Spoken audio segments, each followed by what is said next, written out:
अस्सलामु अलैकुम नाजरीन, मैं हूं हकीम मुकर्रब अली और आज आपके लिए लाया हूं एक ऐसा घरेलू नुस्खा जो न सिर्फ रंग निखरेगा बल्कि जिल्द को नरम, चमकदार और तरोताज़ा बना देगा। इस जादुई मास्क के लिए हमें सिर्फ 3 सादा चीज़ों की ज़रूरत है। बेसन, जो जिल्द की गहराई से सफाई करता है।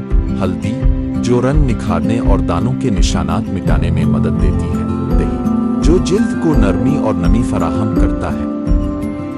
1 चम्मच बेसन, 1 चुटकी हल्दी और 1 चम्मच दही को मिक्स करें। एक हमवार सा पेस्ट बनाएं और चेहरे पर हल्के हाथों से लगाएं। 15 मिनट के लिए छोड़ दें ताकि ये जिल्द में जज्ब हो जाए। फिर नीम गर्म पानी से चेहरा धो लें। बस अब देखें आईने में, चेहरा दमक उठेगा, जल्द नरम महसूस होगी और रंगत में आएगा कुदरती निखार। याद रखें, खूबसूरती हमेशा कुदरती चीजों में पोशीदा है। अगर आप भी अपनी जिल्द को फितरी तौर पर निखारना चाहते हैं तो ये नुस्खा जरूर आजमाएं। वीडियो पसंद आए तो लाइक शेयर करें और मजीद कुदरती ब्यूटी टिप्स के लिए चैनल को सब्सक्राइब करना मत भूलें।